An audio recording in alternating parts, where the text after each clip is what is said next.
everyone? It is your friend Fat Jolly Guy, and we are back for episode number 11 of Edge of the Map original homebrew campaign.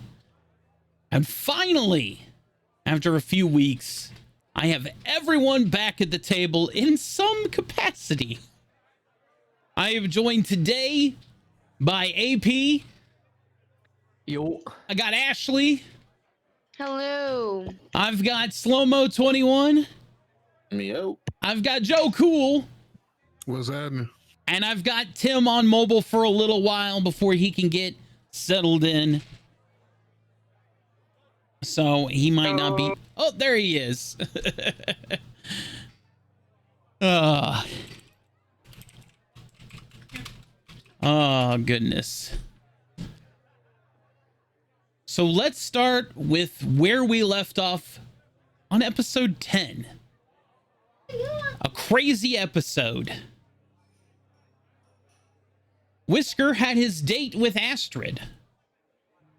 Whisker met Astrid in the forge and gave to her a prosthetic leg after noticing that she was missing one. Lo and behold, his artificer eyes did not betray him, as the prosthetic leg was approximately the right size, length, shape, and functioned correctly for Astrid as she slid into it and had little resistance, and it was not uncomfortable for her. As she began to walk around the forge, she found great comfort in her stride. Damien and Moon decided to go to the Shrouded Library to meet with Ilara to gather information about the third member of the tribunal that a Lady Isilde and Aldrich would not talk about.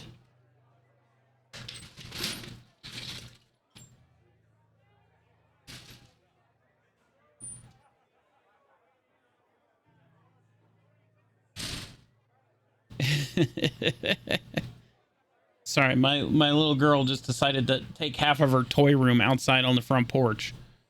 Anyway.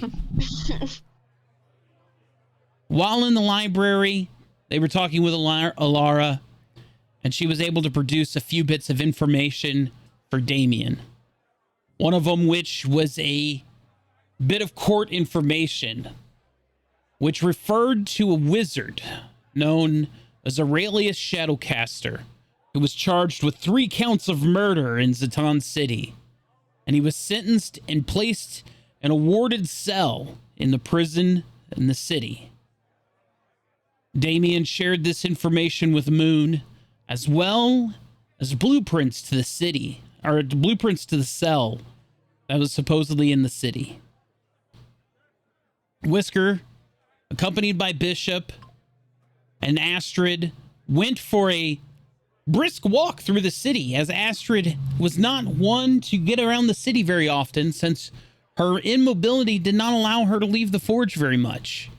And they found themselves in the tavern, a place that Astrid loved to go to but was not very capable of going to.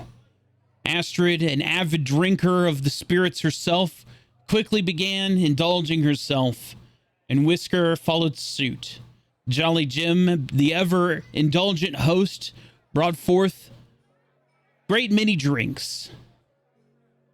And after some festive time, they became intoxicated. Bishop, the ever-present chaperone, watched after them. In time, Moon and Damien decided to go on a little date of their own, if you would. But the tavern is pretty much the only place in town to kind of escape. So they decided not to interrupt what Whisker had and took a seat across from the bar, away from theirs, and began to drink themselves. And after some time had passed, Whisker and Astrid decided to leave the bar. And so did Damien and Moon. Making their way to the Crystal Garden to find some time to themselves, it was quickly interrupted by one of the Citadel guards, who said that their presence was requested at the Citadel by request of Lady Isilde, and they were escorted by the Citadel Guard. Once they reached the palace, or the Citadel, they found that Whisker was already present there, as well as Bishop. Isilde began to question, as she had gathered information that somebody was digging into her past, because Isilde has messengers all over the city. And Isilde wanted to basically cut it off at the head before any kind of blackmail or rumors began to stir, unaware that it was Damien himself that had been digging into this. So Isilde did the one thing that she could do. She showed Damien the truth, opening a portal to the prison cell that held Aurelius, and showing him what lied beyond. In the prison cell were mindless mages that had ritualistically gave up their mind in servitude to holding the wizard in place, draining his life force and siphoning it away. His connection to the weave was being siphoned to power the great barrier over all of Zatan City. Lady Isilde herself called it her great sin and a great burden, that she herself was the only one that knew that she was doing this to Aurelius. Because at the time, the only other member of the tribunal other than Aurelius was none other than Alara Nightshade, or Oakenshade, who had stepped down after sentencing Aurelius to being imprisoned due to a kind of 50-50 of these murder charges. Isilde imprisoned him in the prison cell and began to siphon his magical weave. And after some discussion with Damien and a back and forth, they left the prison cell, only to have the Citadel breached by none other than I lost my place. Then Aldrich, yeah. Aldrich, yeah. When I was looking at my notes, Aldrich Ironclad, who had been sent away from the Citadel by Isilde herself, because he did not have any knowledge of the prison cell himself. Isilde did not want him to have to carry the burden of the knowledge of what was going on in the city and why the barrier was being powered, or how the barrier is being powered, because she had spread the lie that her mages were the ones maintaining the barrier, which was a half-truth. Because yes, her mages are the ones powering the barrier, but they're doing so by siphoning the power from one of the prisoners, a powerful wizard.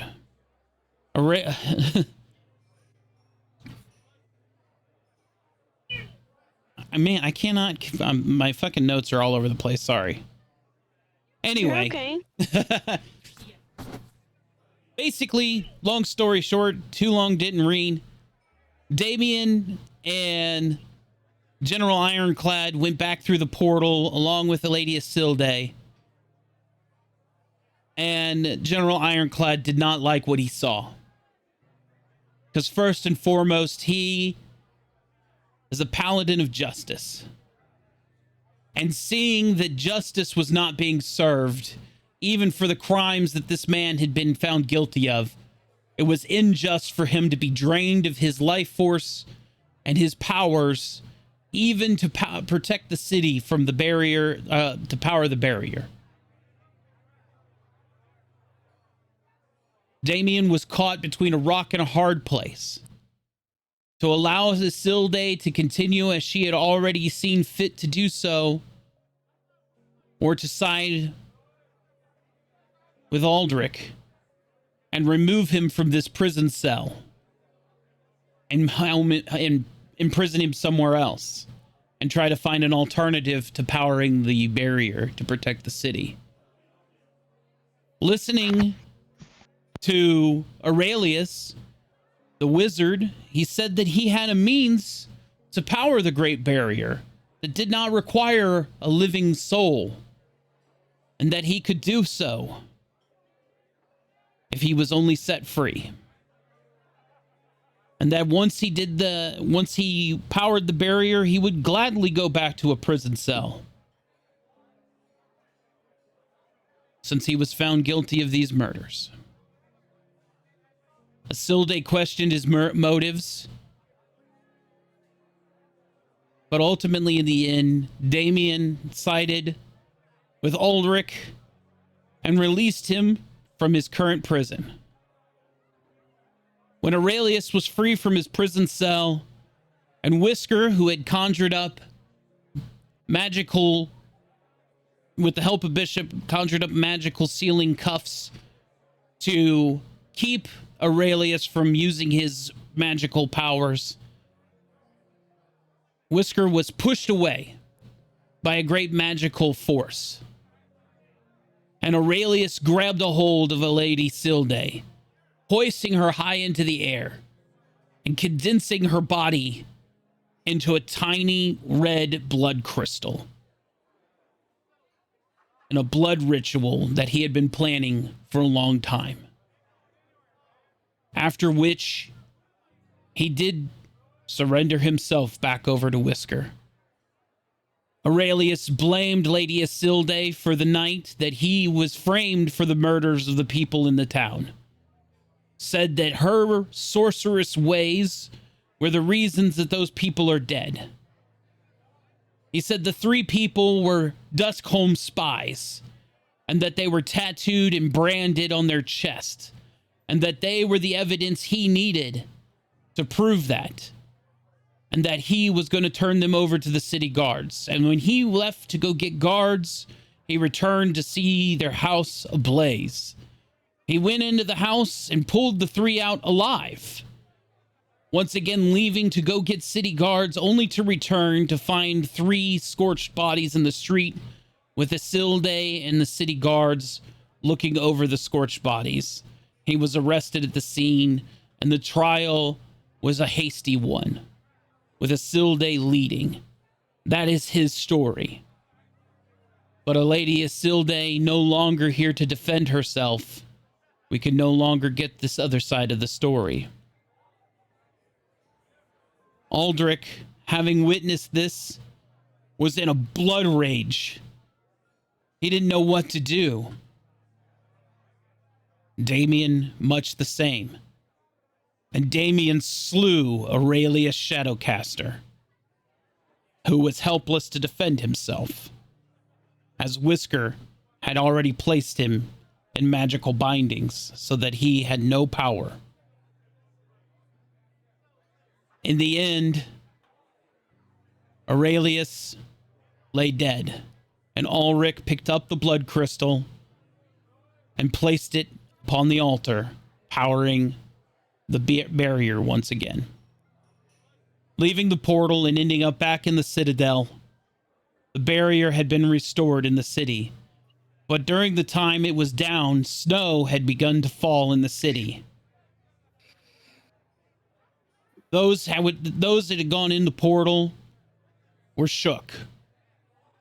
One of the prominent members of the tribunal were dead.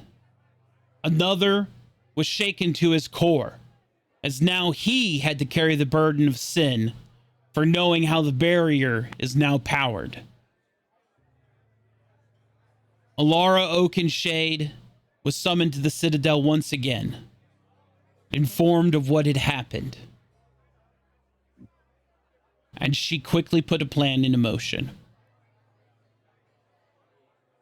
She came up with the story about how the barrier faltered and how Isilde went to its great save, and how she is currently the only thing keeping the barrier up.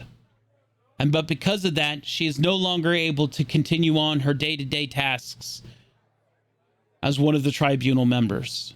And Ulara has taken up the slack as the member of the tribunal in the tower. along with General Ironclad, they now hold the 2 positions in the Citadel. The members of the party have left the Citadel to decompress and have gone to the tavern to try to figure out what has been going on. Damien himself is just at a loss. It seems like every time he tries to make a decision, he tries to be king, it seems like it has backfired in his face. Moon has been there to comfort him. Bishop has been no good at trying to win over this friendship. And that is where we will pick it up today, with Valmora and Vesper having come back from their trip with Captain Yuri as they went off on a supply trip with the airship.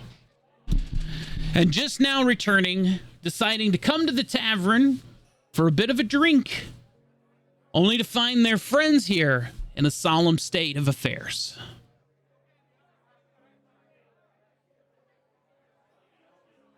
I don't know about you, Val, but I could use a drink after that trip. Well, I'm not really a drinker myself, but yeah, I'm down to go to the. Perhaps he's got some juice. I have met this man before. He's got quite the collection. Yes, absolutely. I think I might be able to get something that looks like a drink, but maybe Okay. act the part. Oh, well, after you. Thank you.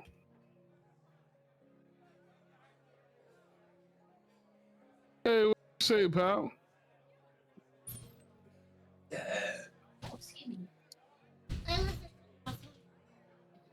Hey, barkeep.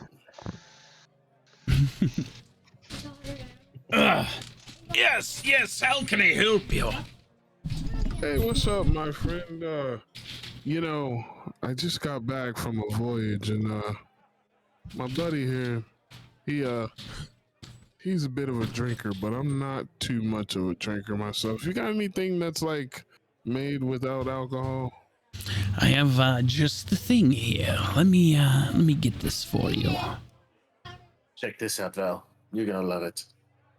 Yeah. Here you go. And Jim will place what looks like a leather pouch with a cork stopper on the bench or on the table in front of you, and a small wooden cup with a long wooden stem in front of you on the bar. There you are. And as for you, my friend, do you care for me to pick your drink, or do you have something in mind? I trust your decision. Ah, very well. Here you go. And he puts a brown bottle in front of you. Enjoy, you all. Cheers. Absolutely, thank you. Bishop, rather long face. This is the only face that I have, Vesper. That's anticlimactic.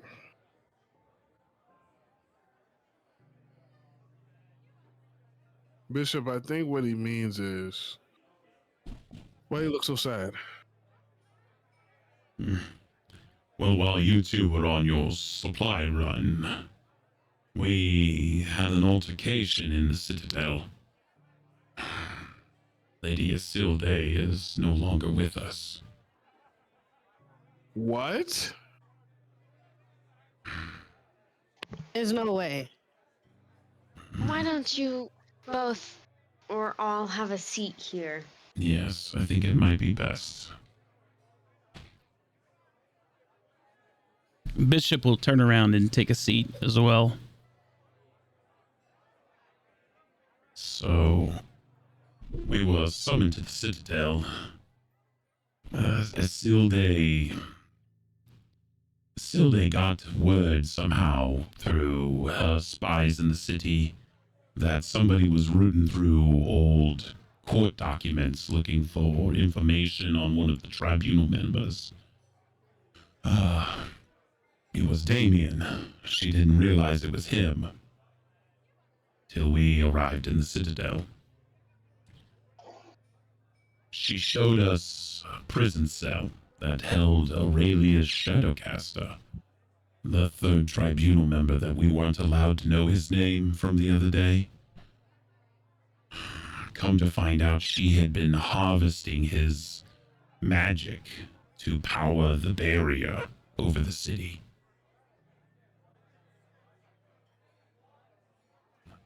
Well, the General Ulrich, he took offense to this, seeing how he felt it was an overzealous punishment, even though he was being put to good use, but the punishment didn't fit the crime, at least in his opinion. One thing led to another, and decisions were made, but ultimately, once Aurelius was freed, he killed Isilde and turned her into a blood crystal through some sort of blood sacrifice magic. So Isilde is gone. But through that ritual that he did, Isilde's blood crystal is now what is powering the barrier. But Damien killed Aurelius in the process. Now Damien is dealing with his decision making. So, yeah, kind of a lot's been going on while you two have been gone.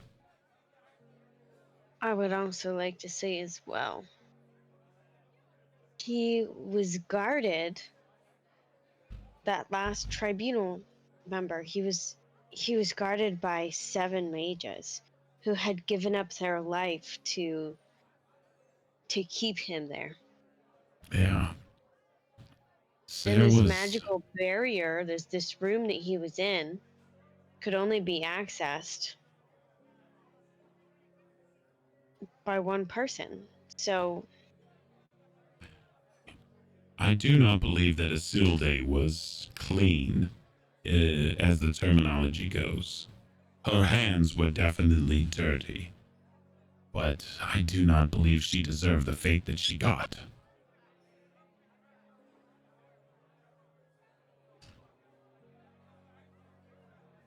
It's quite a lot.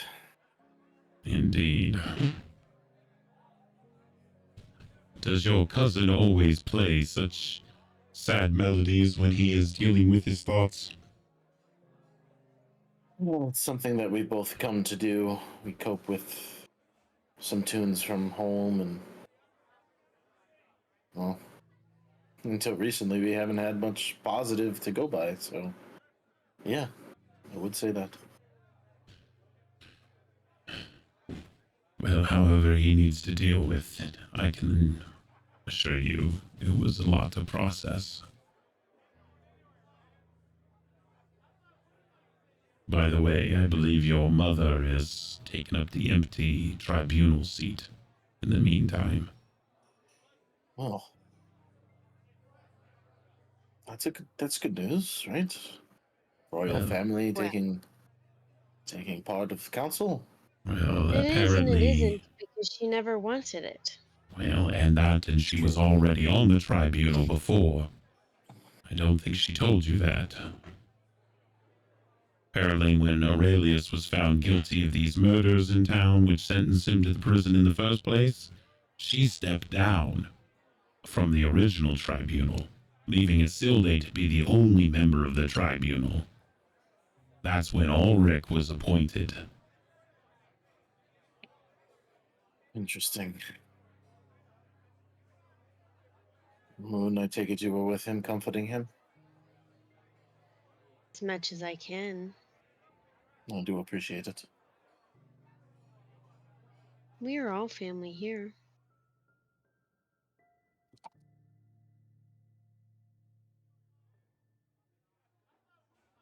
Well, Indeed. tell me about your trip. Oh, you know, it was nice working with Yuri again. You know, he's got quite the crew. I understand that the city was supposed to be training greenhorns on this airship. How are they?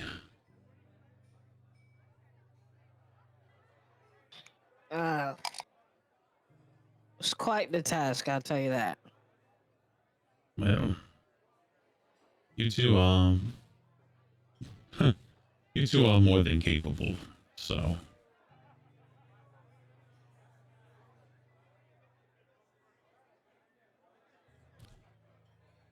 Also, So what, Slow, what I else is just going on? realized that you got a 20 in your first roll, so you get a pocket 20 this session. Yes, sir. Yes, sir. Sorry if I'm like in and out. We're still doing some tech stuff. I get you, bud.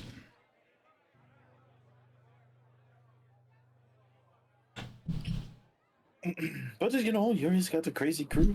It was nice. We did a quick supply run. You know, took out a couple of bad guys along the way, and it was quite the operation, wouldn't you say, Val?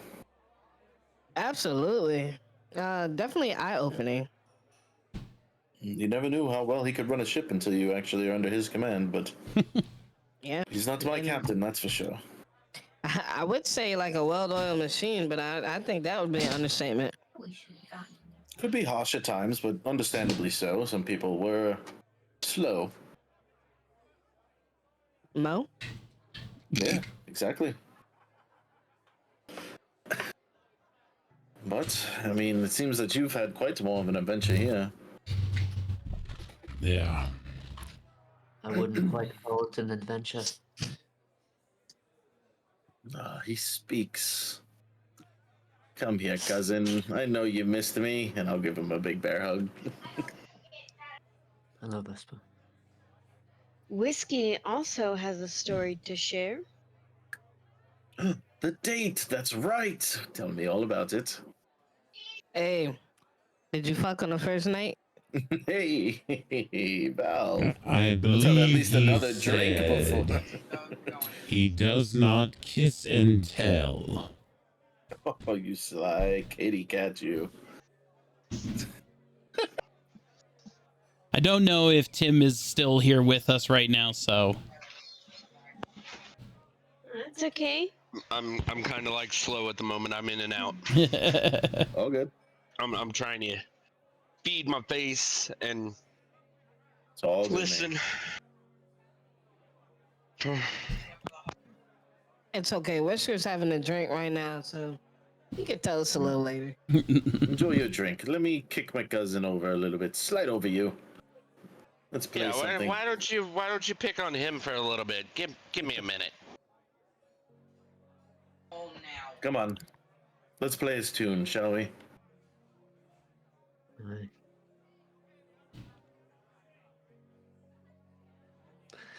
Is this where you play Sadness and Sorrow? Well, we can't play certain songs here, so. that's right. Yep, pretty much. So, what do we have that I can play? Let's go with something.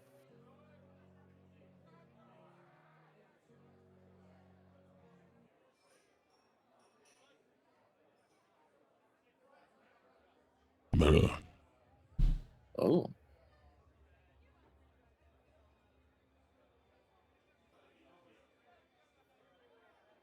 Oh, I don't know what I did.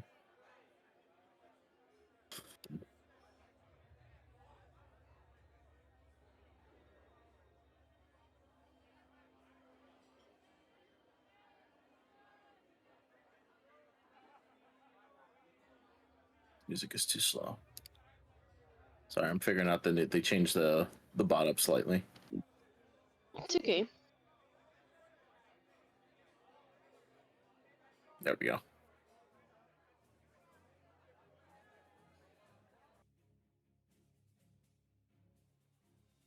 Pretend it's piano. Pretend it's piano.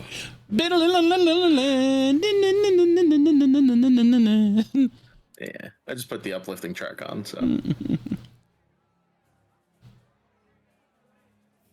that should be high enough, right? Yeah. Come on, cousin, like you. I know you know better than that. You two still play like shit. Oh, oh! Look would you what the look cat who it dragged is? in. Yo! How are are you? Hello, Valmora. Give me a big hug, you big doof. Come here, you. And stranger will Ooh. stand up and give you a hug. Ooh, hey, you can't hug me like that. Not in front of them. Hey, you're the one that asked for it. Yeah, but I mean, if you squeeze me a little tighter, then we might be going to the living quarters. I had all that time on the airship and you never even knew I was there. Oh, I knew. I was keeping very close eyes on you. Don't fool yourself. Come on, I gotta have some secrets of the trade. Anyway, I got a message from the boss man. Oh, come on, cousin. This may be important. Hi.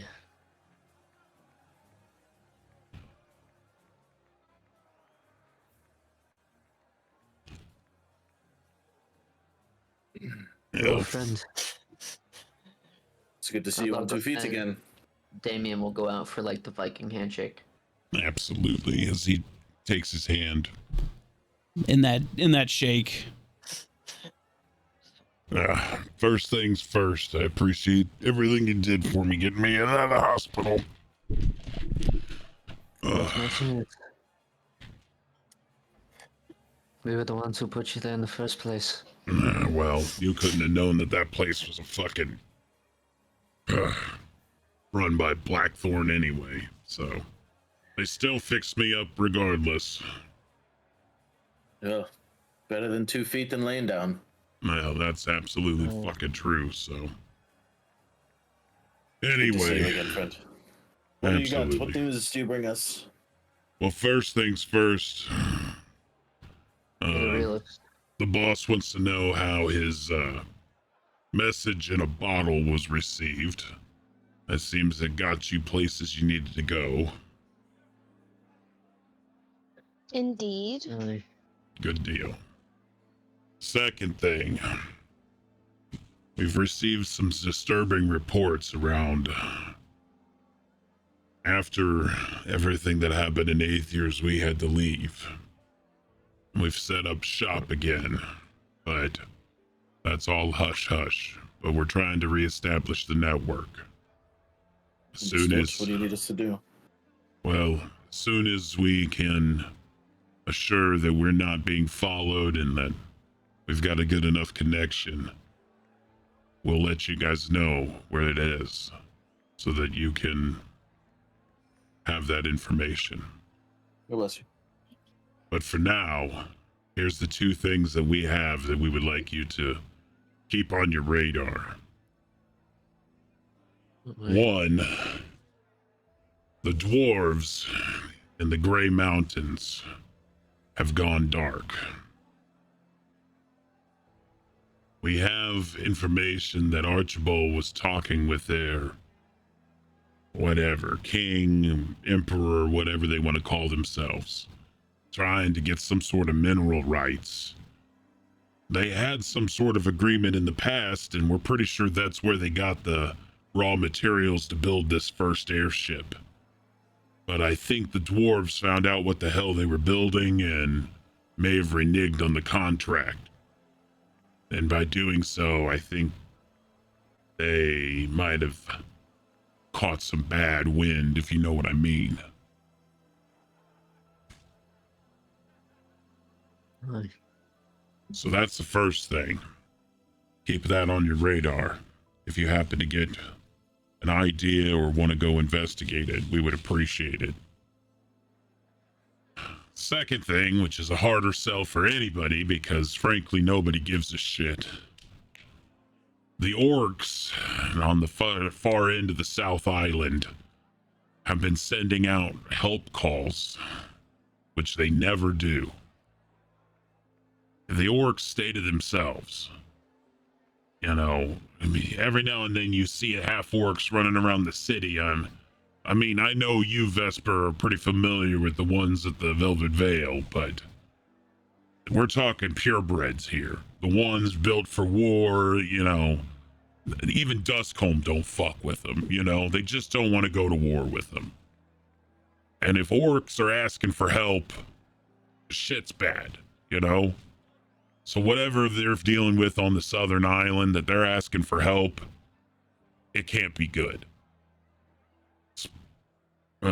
Boss man wants to know what the hell they're getting into that they want help. So if you ever make it down that way, find out what the orcs are getting into. So that's the 2 bits of information that the boss man has asked if you guys can look into. And in the meantime, he'll feed you any information about either one of them that he can dig up. I understand. Now, on to primary business. The stuff that you really want to know about.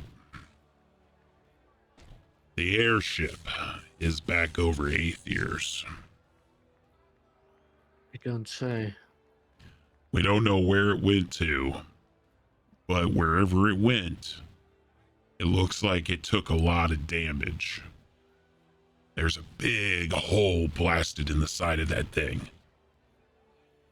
I don't know what happened that where it went to, that it would have taken that kind of damage, but it is currently docked at Aethiers for repairs. Alright. I understand. Now, Aethiers is not friendly to anybody right now. Even the locals there are under martial law.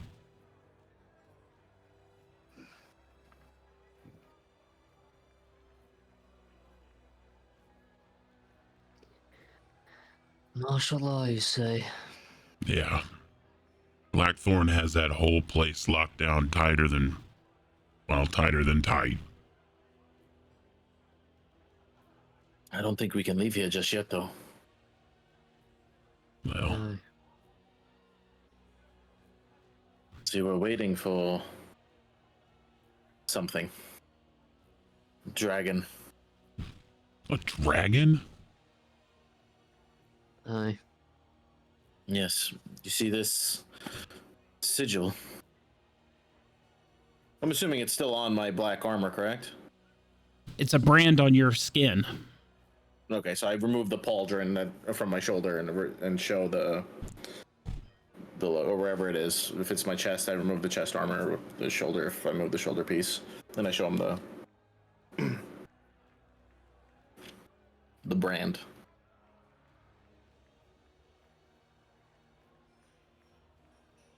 We've come into favor with a nice DT dragon. Huh. It's one of the main ways we found out about this place. You found out about this city from a dragon, and you won its favor?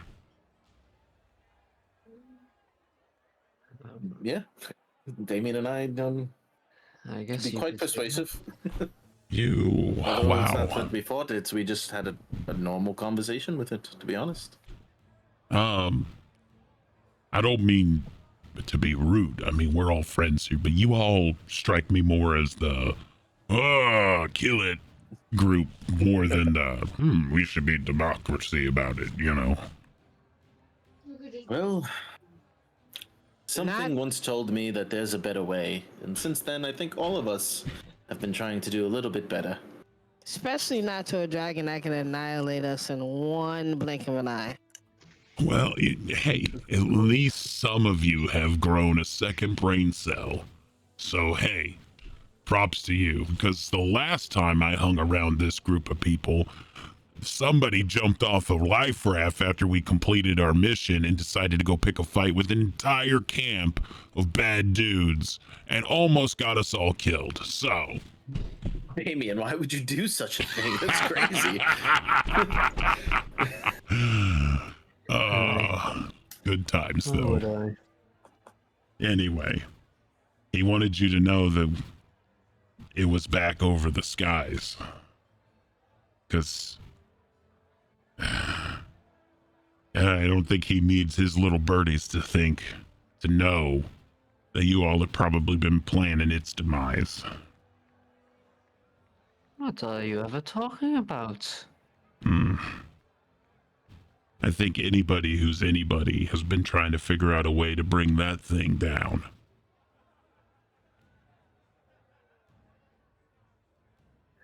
We'll be better off that way. Yeah, I agree with you. It's a whole lot of boat. You know?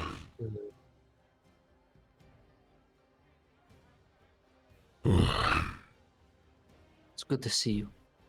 It's good to see you guys too. Shit. Honestly, with all that shit that happened in 8th years and then the run to the monastery and the nuns. I mean, fuck, man. I thought when I had to pretend to be Blackthorn's associate, I thought I was ousted, man. I thought I was done for. I mean, You even can say it. You miss being with us. You know, there comes a time. I usually work alone, and you all know this.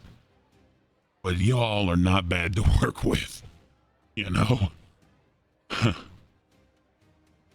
Right. But anyway, just know that the boss man's trying to get things rolling again. Because what's going on in 8th years and what's been going on in 8th years can't stand. Because it's not just 8th years, it's everywhere.